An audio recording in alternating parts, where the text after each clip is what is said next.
E aí, moçada, aqui Marcos Oriá, começando mais um programa #Arte, direto dos estúdios da TVDD, a TV da casa de Vovó Dedé. E hoje temos a alegria, a felicidade de bater um papo massa com o TT de Alencar. E aí, TT, beleza pura?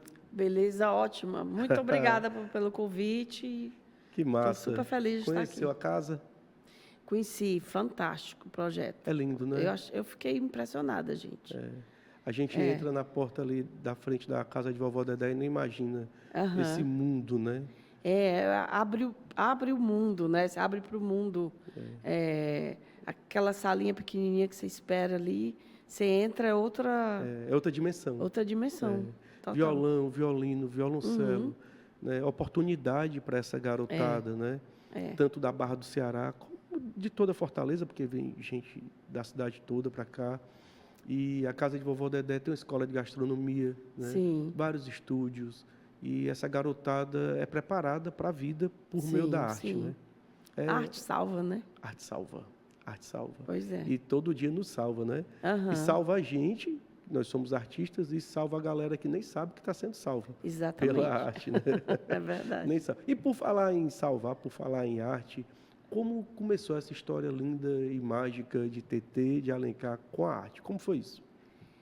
É uma coisa que eu carrego desde criança, né? Parece um clichê, mas é verdade. Foi verdade. Né? Eu tinha um problema, eu era meio gaga, entendeu? Assim, eu já falei isso antes.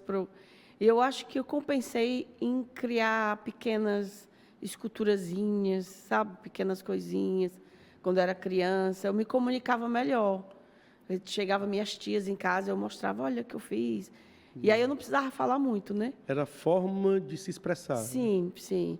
E aí eu tomei gosto, a minha professora, que eu sou lá do Iguatu, né? Massa. Minha professora no Iguatu falou para o meu pai que para comprar aquela revista Recreio, para mim fazer, que eu gostava muito. E na escola eu sempre estava desenhando e tal.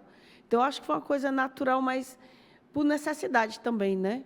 Entendi. E aí fui desenvolvendo. Ele comprou a revista?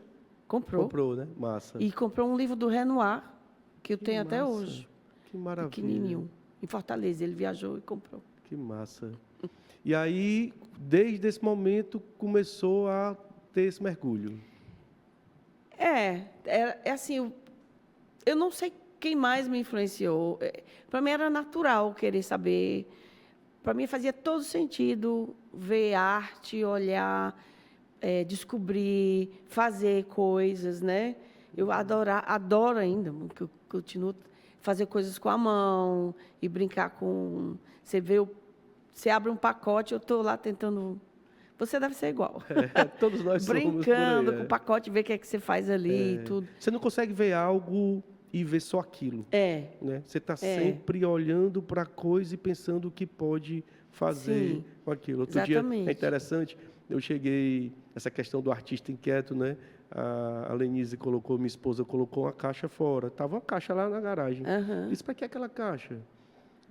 Vai fazer alguma coisa? Ela disse, não, deixei lá para depois a gente colocar no lixo. Eu digo, beleza. Aí eu passei pela caixa, peguei um saco de lixo, peguei a caixa para colocar no lixo. Aí eu olhei para a caixa e digo, rapaz, não vou colocar essa caixa no lixo, não.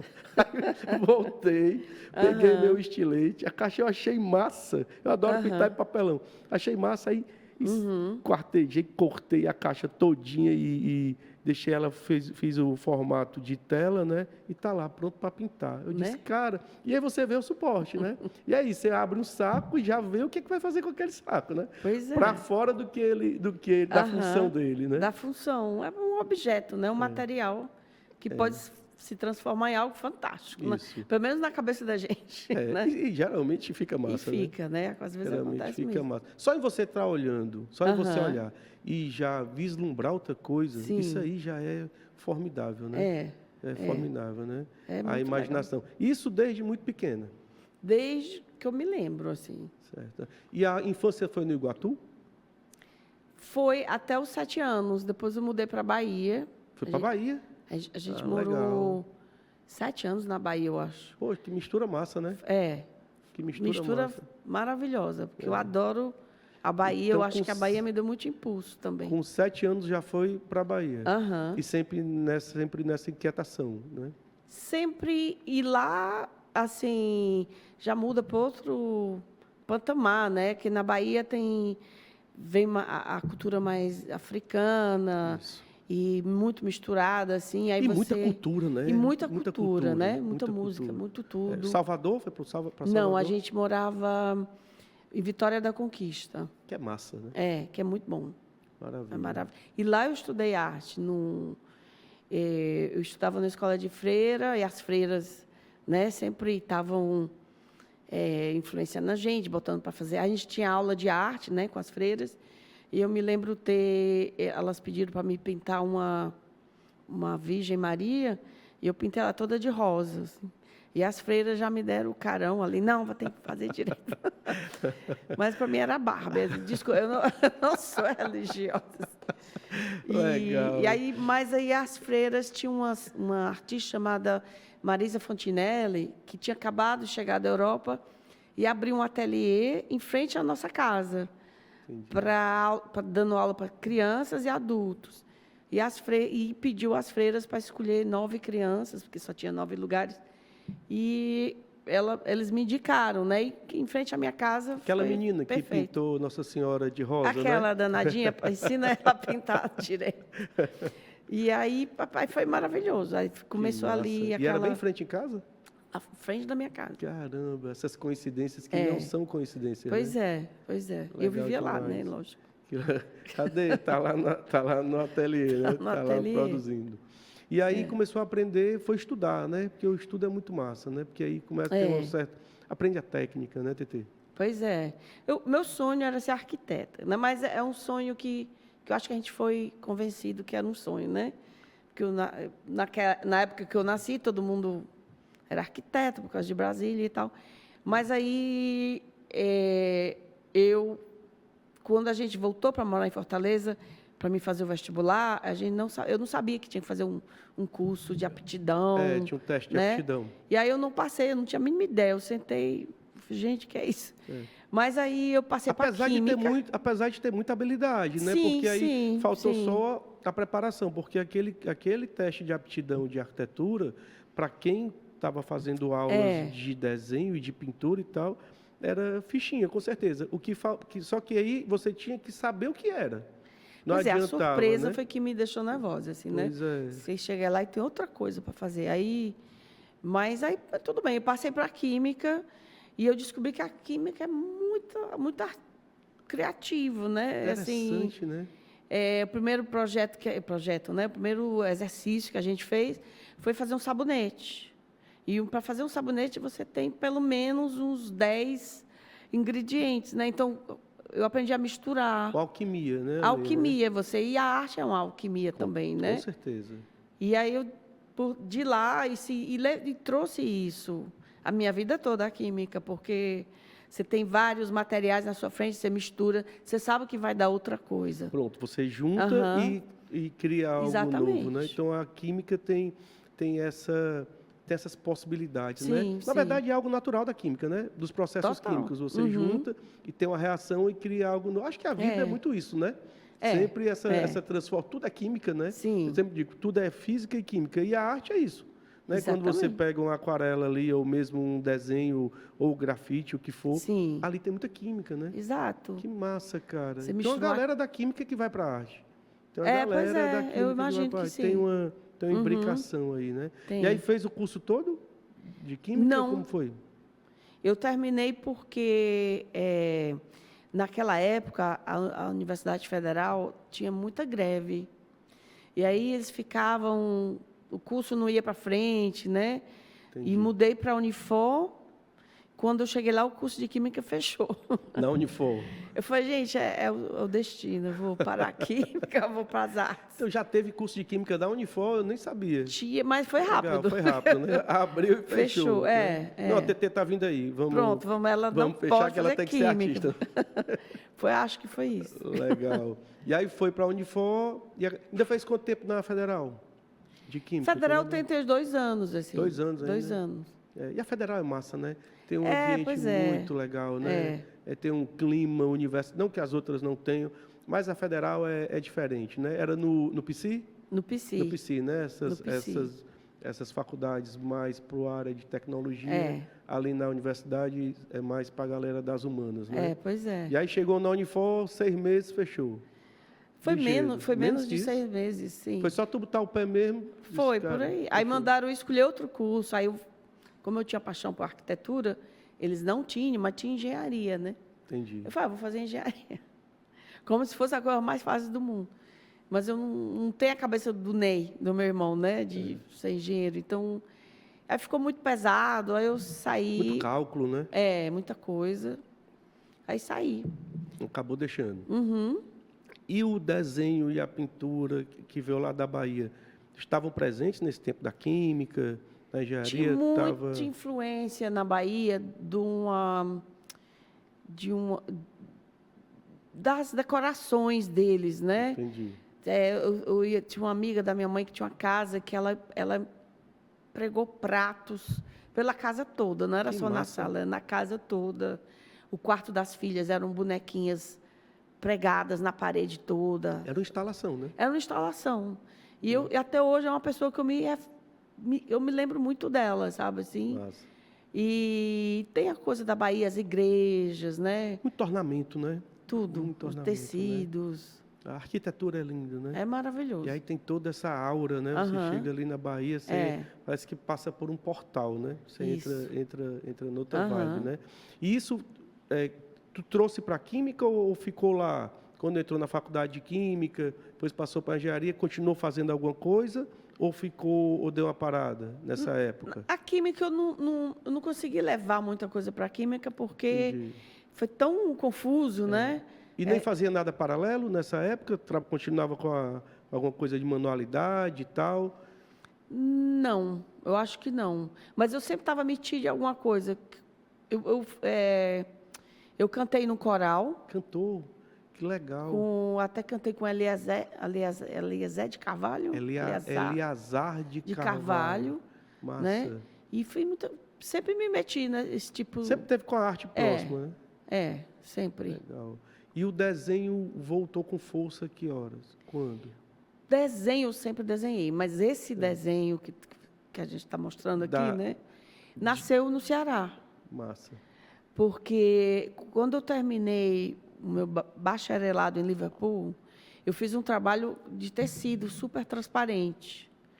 E mostrei, era empendurada, bem leve, tinha cabelos, tinha anzol, nylon, né? E lá, porque é um lugar escuro, era um museu antigão, você via as obras, né? Empenduradas, não tinha muita sombra, tudo controlado. E a Dodora Guimarães, né? E o Sérvulo Esmeraldo, que são meus amigos, massa, né? Que eu sou amigo da filha Sérvulo dele. Gigante e pois a Dodora também. Eu sou amigo da Camila, da Sabrina. E ele me convidaram para fazer uma exposição no Palácio do Progresso. Palácio do Progresso, exatamente. E lá é muito aberto, tem muita luz, né? Muitas janelas. E quando eu fiz a instalação lá, o Esmeralda até ficou brigando. Mas você não trouxe nada, porque era tecidos. E quando ele abriu, ele viu que eram coisas gigantes, de 6 metros, né? E quando a gente colocou, né, fez a instalação, as esculturas desapareceram. E só ficaram as sombras nas paredes, né? As sombras e ficou outra coisa. Deve ter ficado né? lindo. E aí, assim, a gente olhando, aí eu falei, dá vontade de desenhar, né? Aí ele desenha. E a Dudu desenha as sombras. Aí eu comecei a desenhar na parede, né, do palácio e fazer as linhas depois, preencher com linhas bem mais grossas, né? Entendi. E antes de ir embora, eu comprei milhões de papel manteiga, assim, de pacotes de papel manteiga e colei, né, preguei eles juntos assim, para levar o molde das sombras para casa, para a Inglaterra, né? Certo. E aí fiquei com aquilo um tempão, porque eram gigantes as sombras, né? Eu peguei as sombras todas assim, eu não cortei. Muito material, né? Sim. E aí, depois, quando eu obtive um ateliê maior, grande mesmo, foi a primeira vez que eu fiz. Mas ficou uns 5, 6 anos na minha cabeça isso. Isso os desenhos, né? Os desenhos. Pronto, mas eu estou curioso porque aí a gente deu um salto para essa instalação. Como foi que depois, lá da Química da Unifor, tu chegou a mexer com arte? Como foi isso? E a ida para a Inglaterra? Sim. Em que momento aconteceu isso? Antes de eu ir para a Inglaterra, eu passei pelo Rio de Janeiro. Eu morei 2 anos lá. Então, saiu da Química da Unifor e já foi para o Rio? Como foi isso? Saí da Química da Unifor, passei um tempo sem fazer nada. E depois foi para a engenharia, deixou a engenharia. Deixei a engenharia e depois fomos passear um pouquinho pela Europa, né? Minhas crianças eram pequenas. Entendi. E mudamos para o Rio de Janeiro. Eu mudei com a minha família, meu esposo, minhas crianças. E lá eu conheci o Parque Lage, eu falei, eu vou voltar para as artes. Ah, pronto. E foi lá que eu recomecei, né? E com desenho também. E logo no Parque Lage, né? E logo no Parque Lage, né? Que é formidável, né? É maravilhoso. Formou muita gente, né, Tetê? Muita gente muita hoje gente que boa. muita gente boa, muita gente que é grande na arte, né? A gente fala de Adriana Varejão, a gente fala de grandes nomes que passaram pelo Parque Lage, né? Claro que tem artistas imensos no Brasil que não passaram pelo Parque Lage, mas muitos que passaram no Parque Lage hoje estão na cena nacional e mundial, né? Verdade. Massa demais. Tem uma formação incrível aquilo ali, né? É outro portal, né? É outro lugar mágico, né? Foi outro portal. E o espaço é lindo, né? Com massa. Cristo Redentor. E aparentemente o ensino é profundo, né? O ensino de arte lá é um mergulho valendo. São os melhores, né? Professores que tem, assim, no Rio. Isso. No Brasil. Eu fiz serigrafia lá e fiz desenho. Massa. Né? Que você podia escolher algumas coisas. E aí foi um mergulho mesmo na arte, Foi né? um mergulho. Aí não tinha mais volta. E aí, eu vou ser artista. Eu sou, na verdade, é reconhecer, eu sou artista, né? Mas a gente demora a dizer que né? Tem um processo, demora. Acho que todo mundo, né? Demora de dizer, eu sou artista. Essa parada do reconhecimento, dizer, cara, tu é artista, vai até você dizer, eu sou artista. Tanto que muitos artistas, eu acho que também é o meu caso, tem um delay. Você faz uma exposição, faz outra, e aí só vai começar a contar lá na frente, quando tem uma exposição mais valendo e tal. Não, começa a contar daqui, né? Mas já tem feito muita coisa, né? Quando começa a contar como artista, já fez um monte de coisa. Já fez muita coisa. Quando você tem a coragem, né? De se assumir artista, né? Porque você fala para alguém, eu sou artista, eles, E eu acho importante, mas isso eu acho importante, é interessante a gente falar disso, porque teve uma época, não sei se foi no Renascimento, que o cara tinha o mestre e tinha o discípulo aqui, e para ele começar a assinar, o mestre tinha que dizer, não, agora tá bom, agora você pode assinar. Sim. Porque assim, o cara, para levantar uma parede, o cara é pedreiro, o cara tem que ter habilidade e levanta a parede. Sim. O cara para fazer uma cirurgia, é médico, tem que ter estudado. Agora, para quem diz que você é artista? Ninguém. Pois é. Ninguém. Mesmo você fazendo, então, tem que ser o cara que diz, rapaz, isso aqui é valendo, né? Eu sei fazer, né? Por aí. Então, não é só chegar e dizer, porque é muito complicado, né? Sim. Muito complicado. Você dizer, sou artista. E aí foi no Parque Lage que houve esse mergulho e que houve o reconhecimento de agora é isso, né? Agora é isso. Pronto. E quando eu mudei para o País de Gales, né? Que foi o primeiro lugar que eu fui morar depois do Brasil, eu entrei numa fundação com os trabalhos do Parque Lage. Massa. Eu tinha um portfólio, cheguei, então mostrei lá e eles gostaram muito. Legal. E aí daí foi só progresso, né? Assim. E nunca mais trabalhou com outra coisa? Desde então? Não. Só arte? Só arte, Massa. Já era muito difícil aprender inglês, né? E trabalhar com arte, assim, e desenvolver tudo, e entender onde eu estava, entender o país que eu estava. Entendi. E o País de Gales do Norte, onde eu morava, eles falam galês, né? Então, ainda tinha essa outra língua que eu tinha que aprender. Eram 2 línguas, então, que tinha que aprender. Então, eu tinha que fazer muita coisa, não dava... Era só arte e línguas mesmo. Massa. E foi para o País de Gales, vamos morar no País de Gales, porque tinha que ser lá, tinha conhecido e tinha gostado? Como foi essa... Não, eu casei com um inglês, né? E tenho 2 filhos com ele. E a família dele tem tinha, né? Acabaram de uma empresa de navios lá, né? De fabricação de navios, de rebocadores. E o pai convidou para a gente morar lá porque Massa. precisava de ajuda. Massa. Então, foi uma questão familiar. Foi uma questão familiar. Certo. Mas eu já estava de olho nas artes. Então, Maravilha. eu vou. Casou, né? Eu vou porque eu sabia que lá tinha oportunidade. Que tinha oportunidade. E é diferente daqui, né, Tetê? Porque assim, a gente sabe que o Brasil é muito grande e o que absorve a arte são os grandes centros, né? Exatamente. E mesmo assim com uma certa dificuldade, né? Até hoje é assim, mesmo para quem é muito bom. E a Europa é diferente, né? É diferente, né? É outro olhar, né? É outro olhar, é muito mais fácil, né? Eu ganhei muitas bolsas, eu nunca paguei a universidade lá. E assim, e a gente aqui depende muito do sul do Brasil, né? Isso. Sul e Sudeste. O Brasil é gigante, né? É gigante, a distância é muito grande. Pois é. Hoje a gente já está melhor porque tem muitos artistas conseguem ficar no Ceará, conseguem ficar na Bahia, conseguem ficar em Belém, trabalhando com arte e viver de arte, né? Com certa dificuldade. Mas antigamente tinha que ir embora. Não tinha jeito. Se você quisesse viver de arte, você tinha que ir para o Rio, para São Paulo. Exatamente. Não tinha jeito. E aí, de repente, o exterior acolhe melhor, né? Pois acolhe mais. Massa. E acolheu. E acolheu, né? Tanto que a artista pôde viver de arte, né? Aí montou ateliê. Como foi essa questão do... O ateliê veio depois, assim, quando porque eu estudei muito antes de chegar no ateliê, né? Certo. Eu estudei 3 anos em Liverpool, no John Moores, que era dos Beatles, mesma universidade dos Beatles. Massa. E depois fui fazer uma mestrado em Londres. E eu viajava muito, porque eu não morava em Londres na época. Tu acabou fazendo faculdade, um curso superior de arte. Sim. Eu fiz um bacharelado, depois fiz um mestrado. Lá em Liverpool? Liverpool foi um bacharelado, né? E em Londres foi o mestrado. Cara, que massa. É outro mundo, né? É outra história. E as artes lá são bem respeitadas, né?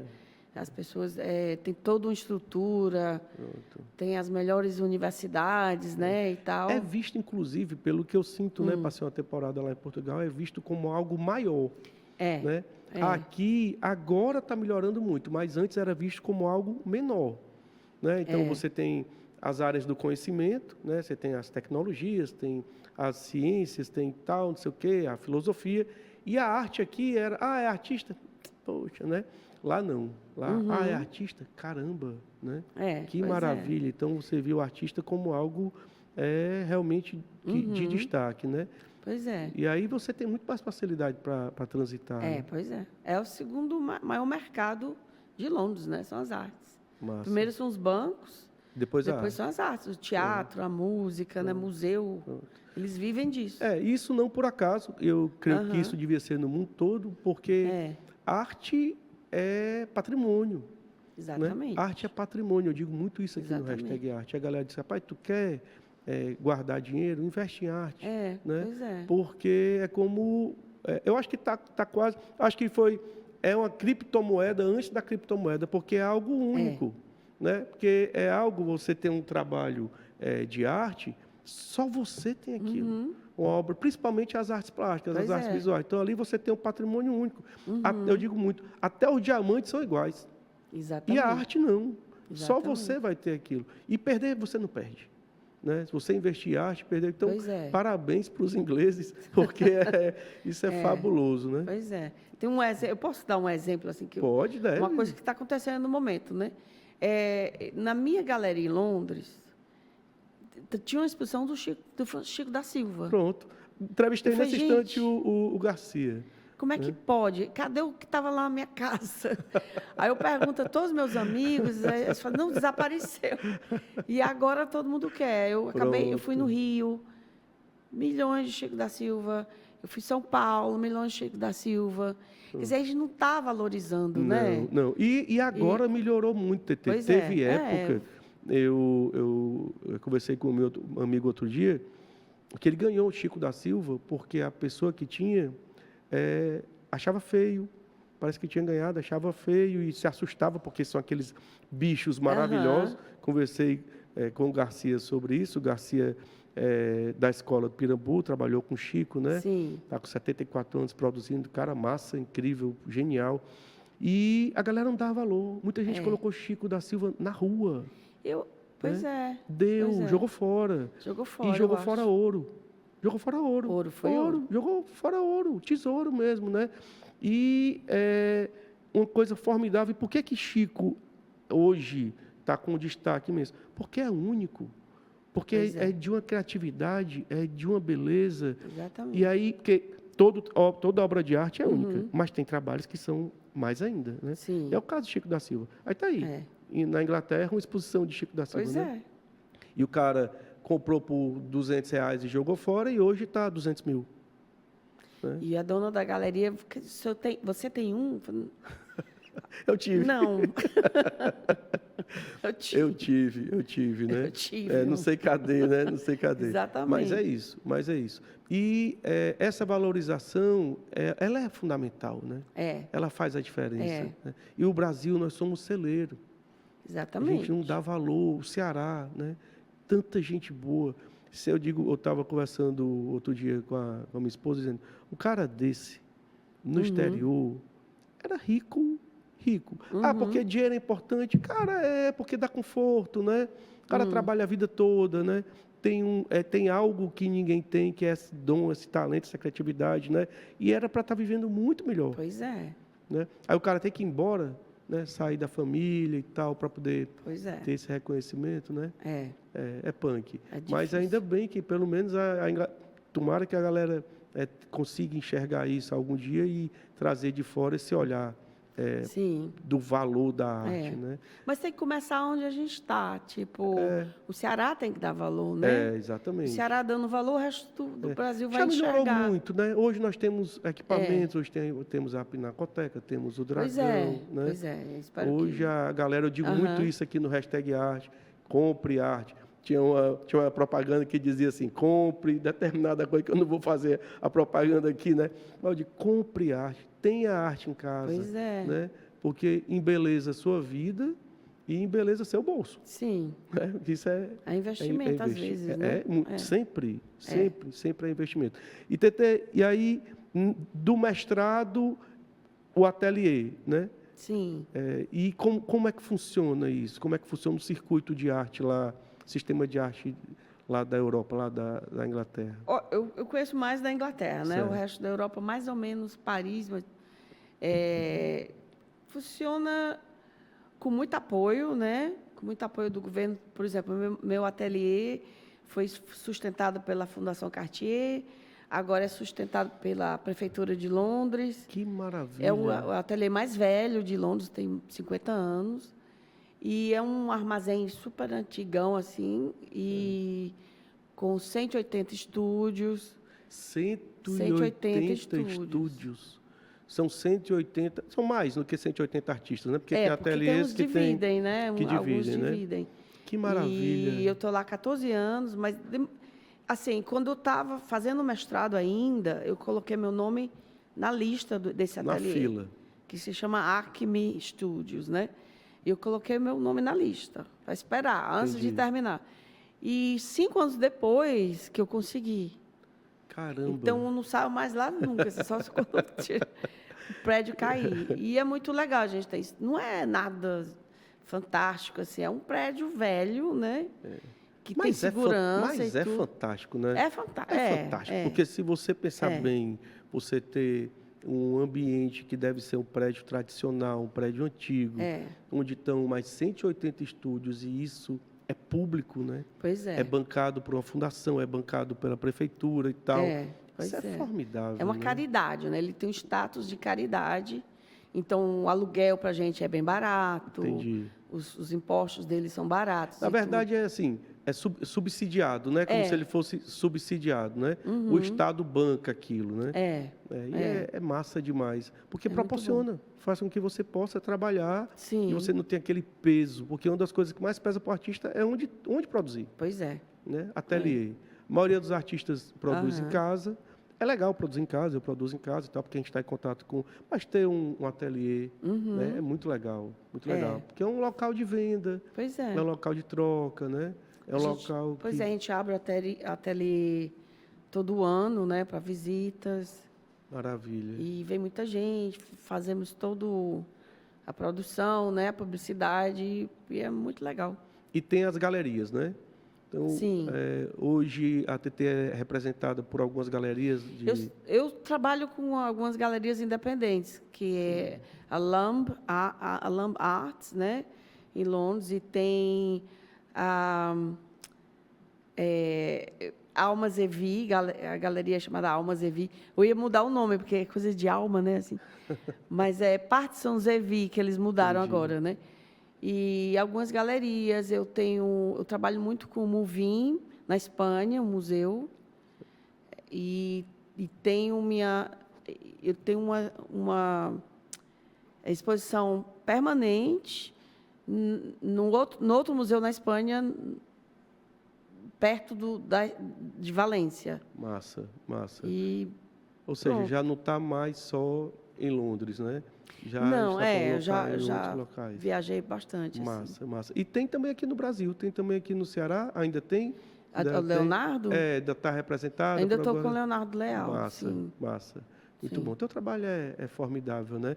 Eu tive a oportunidade de ver a primeira vez na Galeria Contemporarte do Aldonso Palácio, sim. né? Massa, incrível. Eu encontro muito com ele por lá. Massa. Está sempre viajando, né?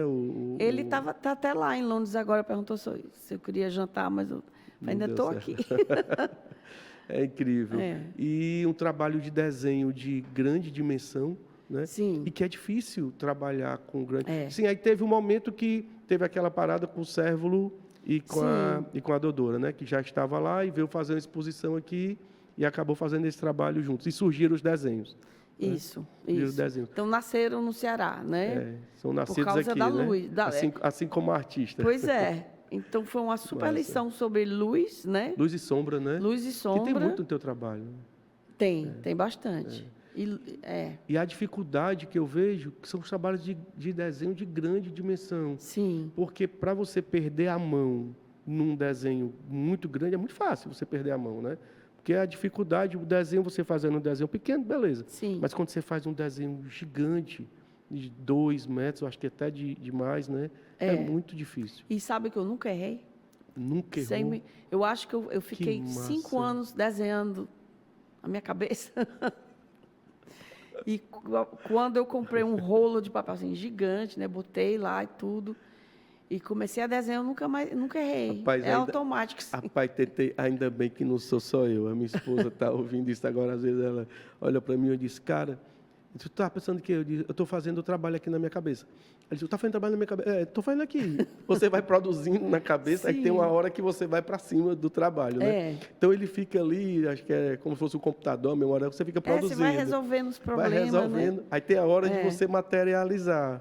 E aí é muito... Aí a mão está com fome, assim. É um processamento, né? Cara, que massa. Ainda bem que não sou só eu que tem essa coisa. Porque você fica, às vezes você está fazendo outra coisa, tá, sei lá, em qualquer canto, está no barzinho, está conversando com alguém, e ali está no paralelo aquela coisa sendo feita, né? Como que está, acho que é renderizando, né? Sim, Você está renderizando ali, o computador passa horas renderizando, né? Acho que o artista é uma esponja, né? Que eles chamam. E está sempre produzindo, né? A gente está aqui, mas está produzindo. Né? Em todo canto que o artista está, ele está pensando em algo, né? Tem algo sendo gestado. Sim. Né? Um trabalho. Por exemplo, eu cortei esses papelões, deixei lá, e está sendo feito. Tem alguma coisa que eu vou fazer ali. Acontece, né? Acontece. Aí você vai para cima. Muito massa. Vamos mostrar os trabalhos da TT para a gente ver esse trabalho maravilhoso. Pronto, olha isso, cara. É formidável. Esse é um dos menores que eu fiz, porque ele não funciona muito pequeno, no formato pequeno, né? Que eu acho que tem o público, ele tem uma coisa que ele gosta de ver o artista sofrer, né? Então, ele tem que ter um negócio gigante, passar meses fazendo, para ele poder dar valor. Assim. Mas esse pequeno, eu chamo, esse aqui é o Planeta B, né? Planeta B? Planeta B. Que massa. Que é uma coisa mais sobre ecologia também. Eu fiz um planeta para a gente fugir para lá, mas... nanquim, Tetê? É nanquim? Não, é lápis. É lápis, né? Grafite. Grafite. 2B, eu só uso o mesmo número. Só uso sempre... Então, olhou um trabalho teu, ele é 2B. 2B. E, por exemplo, um grande... E o 2B não borra? Não, deve ter qualidade formidável, né? Contigo não, né? Eu uso Faber-Castell. Faber-Castell, né? que é um dos melhores, né? né? Ele não quebra, né? Você faz a ponta, ele sempre está funcionando. E tem que ter uma perfeição de não passar, porque senão ele passa. Porque eu acho que o HB, ele é um pouco muito mais seco. Duro, ele é mais seco, mais duro. Borra menos, mas é muito seco, né? É seco. E o 2B, ele é perfeito para mim, assim. Massa, para o que eu faço, né? E é uma constante apontação de lápis, né? Para deixar a ponta bem fininha, nunca passar daquela medida. Qual o tamanho do trabalho desse, mais Esse aqui é pequeno, mas assim, o maior que eu já fiz são 3 metros. 3 metros? É. E esse tem mais de um? Parece que tem um, né? Esse tem 80, é minúsculo. Mesmo assim, é minúsculo para ti, né? Para o parâmetro, mas ele é grande, né? 80 é grande, né? Sim. 80 é grande. E ele começa ele tem um começo, né? Eu começo na primeira linha, por exemplo, eu acho que esse é lá em cima ali. Aí vou fazendo uma linha atrás da outra, uma linha atrás da outra. E para fazer, por exemplo, 20 centímetros num desenho grande, demora 4 horas, né? E eu chamo assim eu esqueci como é que... É um calendário emocional que eu chamo, né? Tem dia que eu chego, o desenho está bem leve, eu estou calma, as linhas estão leves. Aí você sai, toma um vinhozinho, que se no outro dia você está de ressaca, aí as linhas estão bem quase fortes, uma pegada assim. de eletrocardiograma. Pois é. Ele diz o teu estado de espírito ali, né? Você pode medir. Como está a tua mão aqui. E as curvas e ele tem muita luz, muita sombra e uma sinuosidade formidável, né? Que aí você vê, e a gente não, pelo menos eu não vejo, que aí eu vejo a perfeição muito nisso. Você não vê a cisão da linha, você não vê a linha quebrando para o outro. Que você, eu olho e eu digo, cara, foi feito numa pegada, né? Você não saiu e pelo jeito você passa dias fazendo, né? Sim, vai, volta. Sim. E tem várias TTs aí, né? Que a cada vez que você vai, que você volta, tem outro artista ali voltando, né? Pois é. Muito massa. E é um trabalho que como o lápis que manda, né? Que depende de como você faz a ponta, tem ângulos diferentes. Então, você está desenhando, aí o lápis dá uma dobradinha assim, aí você já vai para outro lugar, né? Mas é um desenho que me deixa pensar muito. Eu passo o dia pensando, né? Assim, que massa. Meditando, aí eu chamo de meditação. Que massa. Pensando nos meus amigos, da vida e tudo. Incrível, incrível. E é uma abstração que você consegue ver muita coisa, né? E tem um quê de tecido, pelo menos é o olhar. Porque eu digo muito, a arte contemporânea e a abstração, ela se completa no outro. Sim. Cada pessoa que chegar e apreciar, ele vai... E mesmo a mesma pessoa que voltar para o trabalho vai ver outra coisa. Né? Sim. Então, tem essa capacidade. Eu tenho pessoas que compraram os grandes, né? E eles têm uma cadeira em frente. Para ficar ali. Para ficar procurando coisas novas. Que maravilha, cara. O hábito. É lindo demais, é lindo demais. E o círculo, porque tem outros formatos, a gente vai já ver. Sim. O círculo, ele acaba limitando o que não tem limite. Que aí tem a história que aí é um planeta, né? E aí o planeta você vai desvendar o para trás, né? Pelo menos eu já fico imaginando como é o outro lado do planeta, né? Então tem essa coisa do limite que, na verdade, nem existe, né?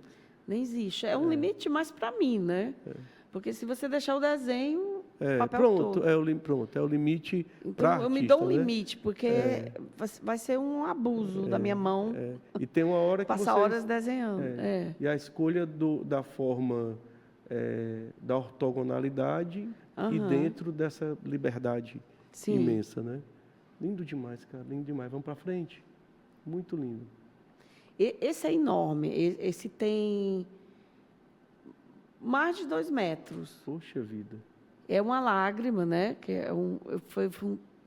foi mostrado no museu no Muvim, em Valência, e foi uma pequena mostra de todos os meus trabalhos. Tinha a Cinderela Flash, né? Que é dos vestidos, que depois a gente... Foi individual, né? É individual, né? E tinha os jardins, tinha os segredos. E o museu pediu para mim fazer a lágrima. Assim, eles não pediram, era uma coisa... O tema era uma coisa mais feminina, né? E falando sobre patriarcado, misoginia. Uma coisa voltada para essas questões que precisam, que são difíceis, né? Que tem que ser resolvidas, já foram piores, né? Mas tem que ser falado. E a arte fala muito, né? Então, essa não é nem é uma lágrima do todo, né? É uma lágrima do todo, da situação, né? Apresentando muita coisa. Lindo demais. Então, ele é gigante, assim, e está no museu, é permanente lá no... Massa. No e o papel? E esse papel? Porque é um papel imenso, né? São rolos de papel, né? De 10 metros, de 200 gramas, né? Que ele viaja melhor, ele funciona melhor. Mas, por exemplo, em Fortaleza, um grande problema é o papel, né? O papel é que ele mexe, que lá o papel fica úmido, porque é frio. Você traz para Fortaleza, ele ondula, ele mexe. Química, né? É a química, tal da química, né? A química. E aí muda. Tanto que eu até fiz uns novos desenhos para o Leonardo, que eu desenho com tinta a óleo. Eu desenho na tinta a óleo com um lápis, né? E na madeira, para ver se funciona melhor aqui, que não modifica. Para não sofrer tanto, né? Isso. Porque a questão do calor, que muda, você leva todo o material, né? Mas o papel sofre mais. A gente tem muita umidade aqui, e tem a questão do fungo também, que a gente luta muito. Também. Eu adoro, eu trabalho muito com papel, mas de vez em quando a gente tem uma surpresa desagradável, né? E a questão da marca do papel. Hoje eu já desencanei mais, mas eu sofria muito com a questão do papel, do manuseio e ficar marca, né? Sim. Aí hoje eu disse, rapaz, é o seguinte, isso aí é igual a gente, é a marca da vida. Então não tem jeito, né? Não vai desse jeito. Mas é complicado. Tem um amigo que ele fala, até erra de vez em quando, para parecer humano, mas não dá, mas né? mas não dá, porque não é tão difícil fazer uma linha atrás da outra, né? Então é difícil, errar só de propósito mesmo. Muito lindo. Vamos para frente? Demais, cara. Olha isso. Incrível. Esse também é bem grande, sim. Gigante. Aí eu comecei a fazer ele meio vazado. Cara, eu pensava que era nanquim. Eu pensava que era... Eu pensava que era outra coisa. Vai dar mais trabalho. Vai ficar estourando a tinta. Não é lápis, eu adoro. Para mim, lápis, papel e borracha Pronto, né? Tudo, você não precisa mais nada. Eu voltei para o desenho agora, fiz uma mentoria com o Jared de Domício, um abraço para o Jared lá na Artesano, e resgatei meus desenhos, sempre gostei muito de desenhar, e tem essa coisa do lápis, e estou desenhando muito a lápis. E aí, quando você vai tomar um álcool que você volta, você não sabe mais onde é que está a ponta. Pois é. Aí o desenho muda, né? Mas, ao mesmo tempo, é uma descoberta, né? É muito legal. E eu digo sempre, cara, tem uma aluna da Lenise que faz química, Letícia, um abraço para a Letícia, e é uma super artista que se descobriu artista agora na química, e eu vou te mostrar os trabalhos. Sim, legal. A esferográfica, coisa linda, né? E aí tem essa coisa de você ter um papel e um lápis ou uma caneta. Exatamente. E ali pode sair um mundo, né? Pode sair um mundo. E tem uns trabalhos que vai aparecer, talvez, que foi papel, lápis, borracha, que eu fiz no Leonardo. E fala essa história, né? Que, por exemplo, a borracha, né?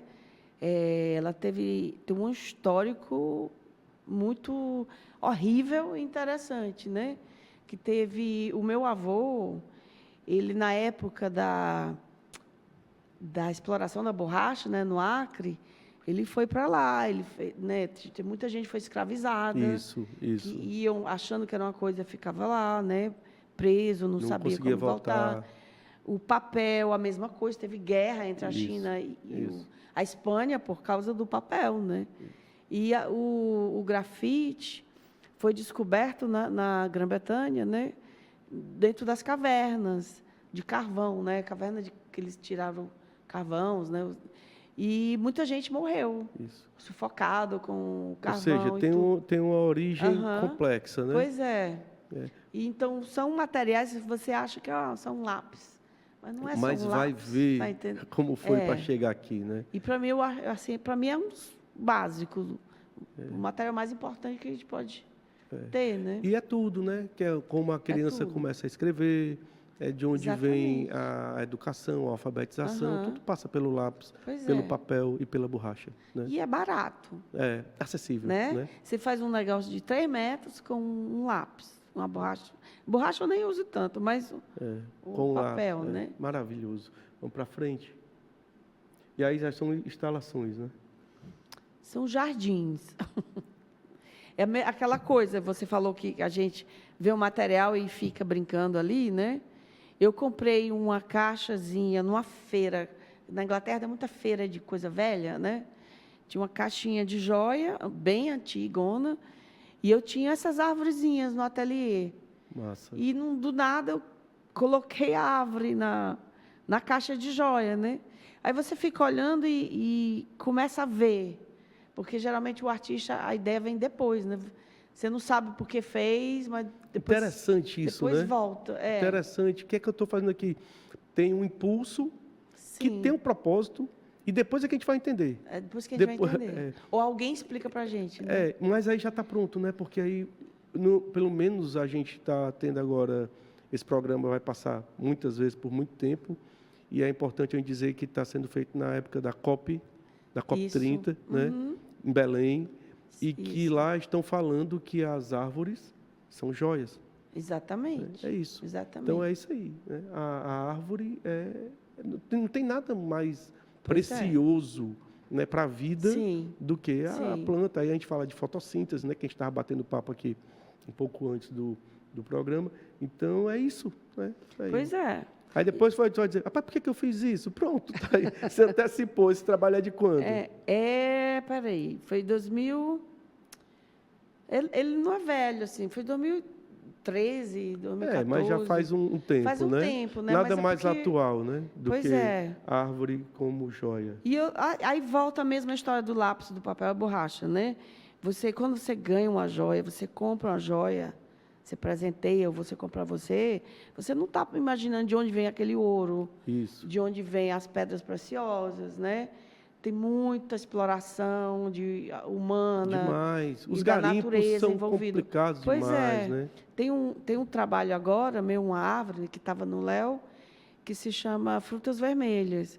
E está exposta agora na Fundação Getúlio Vargas, no Rio.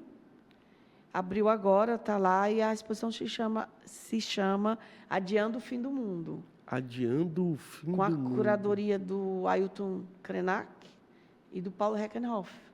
Massa. E assim, eu viajei para o Rio no dia que a favela do Alemão estava tendo problema, né? Isso. Eu falei, eu não quero nem saber, eu vou adiar o fim do mundo mesmo. E fui para lá e foi muito legal, ainda bem que eu fui, né? Que massa, não fiquei com medo. Mas então, muita gente olha para esse trabalho e vê muitas coisas, né? E é muito isso, né? Adiar o fim do mundo, né? E a gente tem que cuidar da natureza. Sim. E a árvore, ela é apenas um símbolo. Porque a natureza somos nós, né? Tudo, né? Então, é tudo, né? Eu vivo dizendo, a galera, eu coloco muito isso nos meus trabalhos. Nós somos mamíferos, a galera esquece. Né? E que a gente faz parte do ecossistema. Eu digo, cara, tu é mamífero. Tu é mamífero, nós somos mamíferos. Então, tem a amamentação, tem tudo. Então, o ser humano se coloca muito fora do ecossistema, da natureza, e aí vira apenas um predador, né? Exatamente. E isso aí lembra que a natureza é uma joia, né? É uma joia. E necessária. E a gente tem que cuidar para poder adiar o fim do mundo. Né? Justamente. Né? Precisamos, vamos para frente. Precisamos adiar. Pronto. Muito massa, cara. Tem várias... E tem homenagens a várias... Isso aí eu chamo... são pérolas orientais, né? E foi feito no outono, então botei um tom de bronze. Esses domes, cúpulas, né? São bem antigos, tem 200 anos e tudo. Que legal. E eu gosto de pegar coisa bem velha, né? As caixas de joias também são bem antigas. É a coisa do novo uso, né? E nada melhor do que a arte para dar um novo. Você pode fazer a reciclagem para tudo, mas reciclar a partir da arte é muito massa, né? Você dá poesia, né? Lindo demais, cara. Massa. E surpreendente, né? Que eu acho que eu vejo que o grande lance da arte contemporânea, da arte, é de você surpreender. Sim. É o improvável. Você Isso. diz, caramba, meu, olha o que ela fez, olha o que surgiu aqui, né? Que é isso aí que dá que é o grande lance. Vamos para frente. Bem demais. Olha. Esse arranjo eu comprei na França. Tem outra feira de rua na França que eu gosto muito. E eu só coloquei as árvores, né? E umas bolinhas de ouro que eu tenho e tal, preguei lá em cima. Mas esse arranjo é feito para quando um casal, né, vai casar e eles escolhem quantos filhos eles querem ter. E o espelhinho, o espelho é a quantidade de filhos que eles almejam, né? E esse casal só queria um filho. Então, se ele quisesse mais filhos, tinha mais espelhos. Que legal. E a noiva põe a coroa dela em cima, naquela almofadinha. É um ritual, né? É um ritual. Que legal. E eu, quando vi, me apaixonei. Assim, nunca mais encontrei outro. E aí tem muito significado, né? Pois e aí é. você tem muitas camadas aí, porque aí tem essa questão da núpcia, do casamento, da fertilidade, Sim. né? Da escolha. E é muito interessante, eu nunca vi isso aqui. Claro que a galera conversa sobre, vamos ter quantos filhos e tal, não sei o quê, mas de ter é quase um acordo para nupcial. Pois é. E tem uma coroa de ouro em cima, né, com pedras. Então, para mim, essa coisa de ter mais um filho, e eu queria que eles vissem a responsabilidade do futuro, né? Massa. Do futuro a gente do planeta e tudo. Então, eu botei árvores no lugar. Esse trabalho está em Miami. Foi um casal que só queria um filho, só podia ter um filho. Eles adquiriram para lembrar, né, desse... E foram com o filho e foram com milhares de possibilidades que tem as árvores ali da fertilidade do planeta. Massa demais. Pois é. Tem um trabalho da TT que é dos flashes. Eu quero dar passear por eles aí, que é um trabalho massa, que aí a gente vinha conversando, eu fiquei muito instigado em dar uma olhada. Esses são das máquinas, né? Isso aqui são das máquinas. Pronto. Tem segredos. Assim, eu tiro fotos secretas e o filme fica dentro. Então, para você ver as fotos, você vai ter que quebrar. Caramba. Porque são máquinas recicladas, né? Recicláveis. Entendi. E elas são cobertas de veludo. E para desmontar, às vezes você pode abrir, tirar, às vezes quebra tudo, né? E quem tem coragem de quebrar? Se você mandar para um laboratório. É o grande dilema. Vai ficar segredo aí. O segredo, vai ficar segredo o resto da vida, mas pelo menos para mim eu deixava lá. Eu sou muito curioso, mas para quebrar a obra de arte é complicado, né? E aqui são os flashes, né? É Cinderela Flash. Cinderela Flash. Como foi que surgiu isso aqui? Como foi essa Eu ainda estava estudando, terminando faculdade em Londres, né? E eu morava numa cidade pequena, no País de Gales. Era uma vila, assim, bem linda, maravilhosa, mas era pequena. Eu viajava toda semana para Londres para estudar. E lá eu aproveitava, ia andar, olhar lojas, né? E entrei numa das lojas eu entrei numa rua mais cara de Londres, que é a Bond Street. E lá eu vi, assim, lojas de roupa com seguranças, com tudo, polícia. Falei, gente, que exagero, quase inacessível, né? Só um vestido. E aí me deu aquela... um detalhe, eu sempre levava câmeras descartáveis para tirar foto dos trabalhos que eu fazia em Londres, que eu deixava lá, né? Entendi. Chegar em casa, não existia negócio de telefone ainda. Entendi. De internet, não sei o que. De internet. Eu estudei do ano 2000 a 2003. E foi uma época bem, né, por causa do 9/11, né? E aí eu saí... Do 11 de setembro, né? 11, né? Foi 11 de setembro, né? Das Torres Gêmeas. Certo. E falava tudo do comércio, das finanças, né? Então, isso aqui já me deixou meio nervosa, todo mundo ficou. E quando eu vi aquele exagero, por causa de um vestido... Segurança para entrar numa loja, né? Eu tive o impulso de entrar, eu estava de jeans, só não estava de Havaianas, mas estava quase... Eu vou entrar, assim, eu vou entrar. E entrei, pedi para experimentar o vestido mais caro que eles tinham. E eles olhavam assim para mim, né? E aí eu falei... A ousadia do artista, né? Pois da artista, isso é muito massa. E eu tive assim... Aí entrei na cabine, que ainda bem que tem portas, lojas caras têm portas. E peguei a minha câmera descartável e comecei a tirar foto, sim, sem nem saber o que eu estava fazendo. E aí me deu vontade de ir na próxima loja, e eu tirei até a máquina acabar, né? Assim. Caramba, que massa. E quando eu cheguei em casa, eu botei no laboratório, e eu vi, mas o flash, eu botava, né? Esquecia de não botar, porque... para ninguém ver, né? Mas aí eu vi que um flash era melhor. Claro. As primeiras tinham flash e outras não, né? Foi o flash é importante. Esteticamente ficou muito massa. Pois é. Né? Ficou incrível. E é o que a gente estava conversando nesse instante, que você não sabe nem... Porque aí foi uma performance, né? Pois é. Desde o momento que olhou para o segurança e disse, cara, que parada é essa, supostamente inacessível, e eu vou quebrar isso. Né? E aí a arte, o artista... É a transgressão que eu acho... Eu tenho certeza que ela é necessária. O artista que não transgride, não é questão de ser fora da lei ou de fazer... Mas você tem que quebrar. E quebrar o que a gente mesmo está sempre pensando, né? Exatamente. E aí houve uma ruptura grande, né? Por que não? Quem disse que eu não posso entrar, Quem né? disse que eu não posso? Ainda registrou, né? Quem é você? Para mim, ainda te tirei fotos, né? Massa demais. Aí massa começou, demais. aí eu sempre fiz questão de ter o flash, né? E aí veio várias coisas, assim, tipo... o Partido Feminista, né?